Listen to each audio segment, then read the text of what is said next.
timing chain covers. Alright guys, so what I'm doing today is I'm just doing some little bits and pieces. I think the majority of the engine's been put together.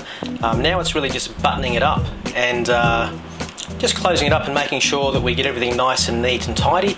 So these are the timing chain covers. They go on the front of the chain housings at the back of the motor or the front of the motor, depending on which way you want to look at it. I'm using a thin smear of Aircooled T. It's a non-hardening sealant. I've used this in a few other areas before throughout the build, and I like to use it on the timing chain covers because it just helps to make sure that there's no further leaks or no leaks whatsoever.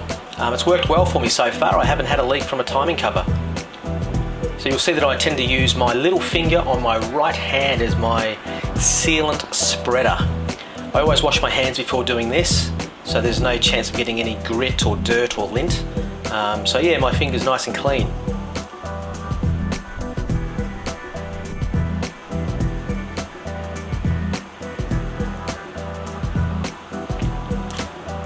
And you'll notice that I put the gasket on the cover itself and then apply the other side, the sealant to the other side of the gasket. I find it's easier to do it, to apply the gasket to the cover than it is to try and put the sealant on the housing, because you've got all the studs that are in the way. So there we are, just putting the cover on, giving it a bit of a tap, and you might not have seen it before but in the video, but I did actually replace the O-rings on the oil-fed tensioners with brand new O-rings. And I'm just going around and putting some brand new aluminium washers, some crush washers around the perimeter.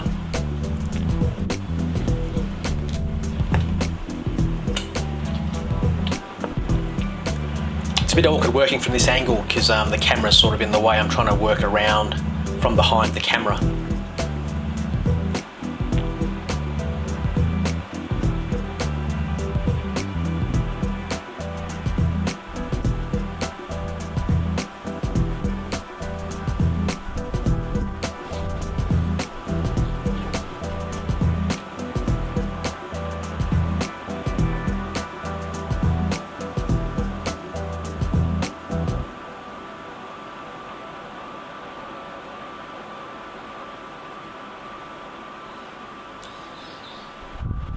Alright, so I've put them all on by hand. I'm now going around and just nipping them up a little bit. I'm not torquing them at all, I'm just taking up all the slack on the threads. And then I'll come through with a torque wrench and I'll torque them all to spec.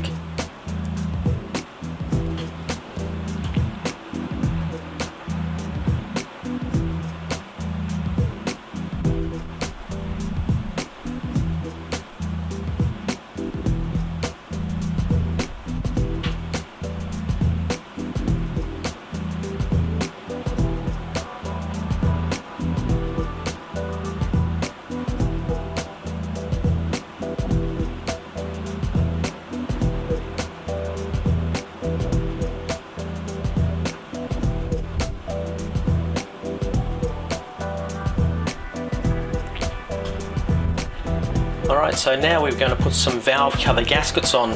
I make sure that the sealing surface, so the camshaft tower, is absolutely 100% surgically sterile and clean. It's got to be clean, and I make sure the same for the valve covers themselves.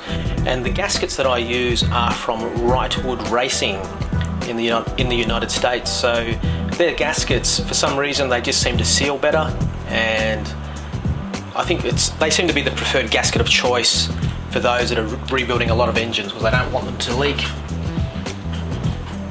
And again, just using some brand new lock nuts and some crush washers.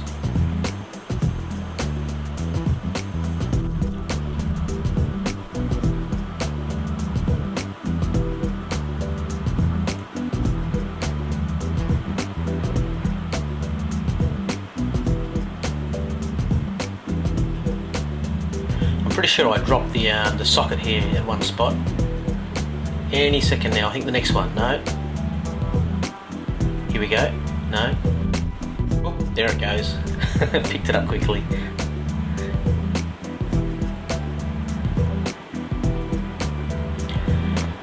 and then sort of nip them up.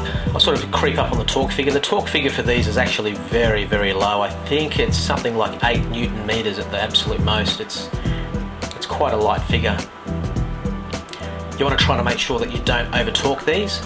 And I did put them on dry. The gaskets go on dry here. I have used Curel T in the past, but the last couple of builds I've gone without the Curel T, and they seem to be fine. They don't seem to leak anyway. So as long as the sealing surfaces are clean, and as long as everything's torqued correctly and evenly, and the covers aren't warped as well, then you should be fine. But one of the things I'm thinking of trying next is a set of the silicon rocker cover gaskets. I haven't tried those yet, and they are reusable, which is handy. So I think next time round I might order a set.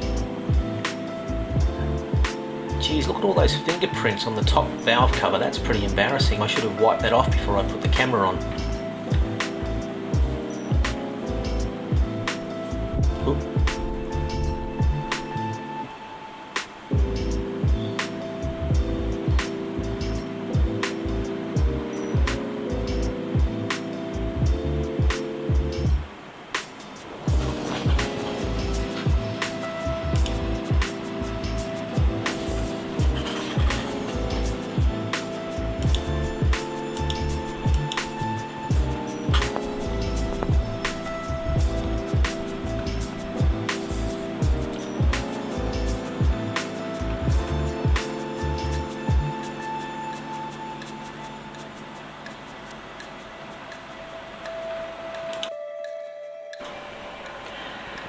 Okay, so this is the part where you would normally install your distributor, but in my engine I don't have a distributor. I'm using a cam crank housing. It's a pickup unit designed by Resant Performance in the US, and this works in conjunction with their EFI kit and AEM Infinity ECU. So if you've got a distributor, this is where you tap it in.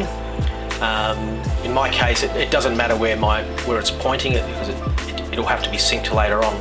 But normally you would have your pulley at the top dead center location, and then you would make it so that when the distributor goes in, the rotor is pointing to the mark on the side of the distributor housing. And that's how you synchronize your spark for your 911 motor. But again, in my case, it doesn't matter where it's rotated, it just has to slip in and bolt up. You'll see me here, I'm just checking the gap between the Hall effect sensor and the trigger wheel. And now it's time to fit an oil cooler. See the little bit of JB weld in there on the inside of the case of the housing? So that's just to stop oil leaks, and there is a Porsche service bulletin on that.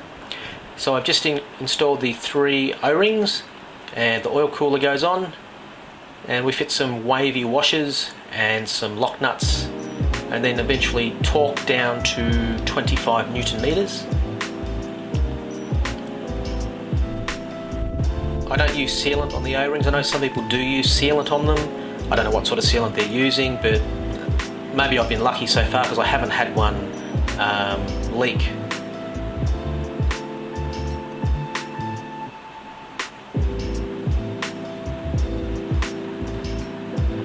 And that's pretty much it. So once we torque that down, the long block is fairly complete. And so I'm just going to finish off with a few photos showing the long block.